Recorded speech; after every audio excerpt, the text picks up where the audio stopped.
Okay, so I'm just gonna update a couple of things. Yesterday I took down London, Mississauga. As it turns out, there's not much there. It's not a desert, but you know what I mean. It's starting to become gratuitous. So that's why I took it down. I'm just gonna do all Canada, kind of like you know if I do like a U.S. state, it's equivalent to doing all of Canada, right? I mean, no one town. It's got everything in there.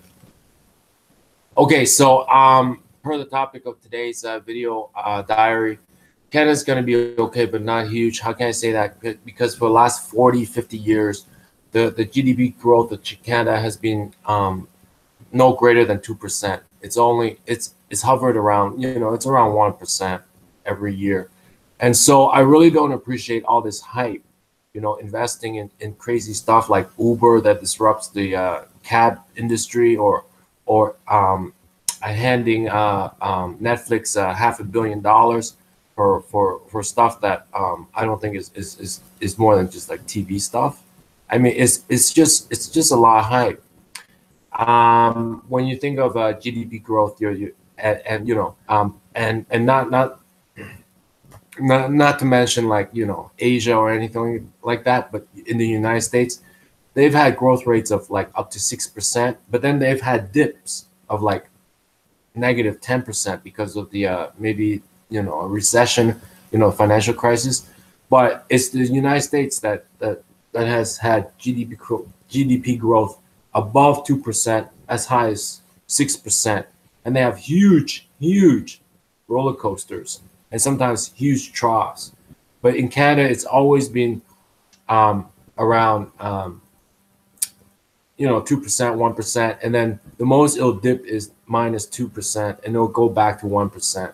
So everything that people are promising, like maybe GDP growth of like above 2%, is just hype.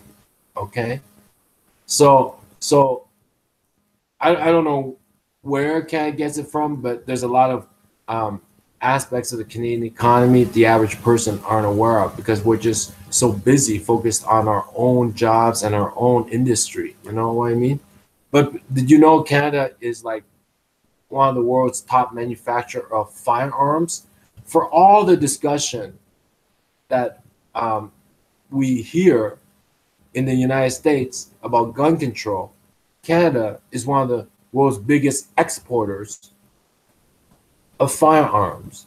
Okay, so and it's that kind of thing that keeps the GDP growth at 1%, especially the war on terror.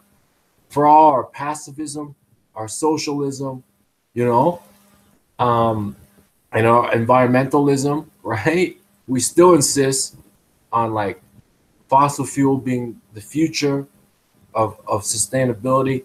We insist on firearm manufacturing as an engine of GDP growth. We insist on all those things.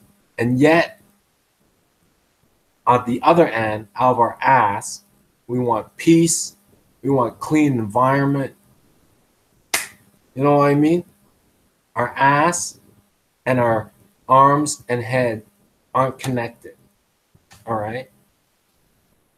So, but despite what they say about Netflix and Uber and little tiny tech startups that you and I have no use for, and even we can't even get our boss to buy it, GDP growth will always be around 1 to 2%. At worst, negative 2%. All right. So we're gonna be okay. It's just everything else, just a big gigantic balloon, like an episode of The Prisoner, just a big gigantic balloon. What else was I gonna say? A lot of Canadians leave Canada. There's about 1 million expats living outside Canada, and it occurred to me, these people that Canadians outside of Canada are not waiters and waitresses.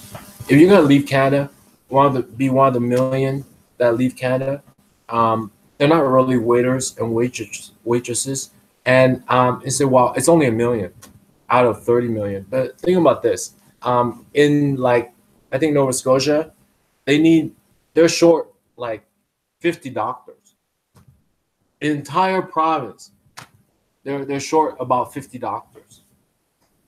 50, just 50. Like I can count to 50 and under 5 minutes right now. 1, 2, 3, 4, 5, 6, 7, 8, 9, 10, 11, 12, 13, 14, 15, 16, 17, 18, 19, 20, 21, 22, 23, 24, 25, 26, 27, 28, 29, 30, 31, 32, 33, 34, 35, 36, 37, 38, 39, 40, 41, 42, 43, 44, 45, 46, 47, 48, 49, 50. They're short 50 doctors, and yet there are a million Canadians who have left the country who are not waiters and waitresses. I swear to God, maybe that 1 million is a million doctors. Okay? Okay. I'm going to leave that math with you in all good conscience that you're not going to fuck it up.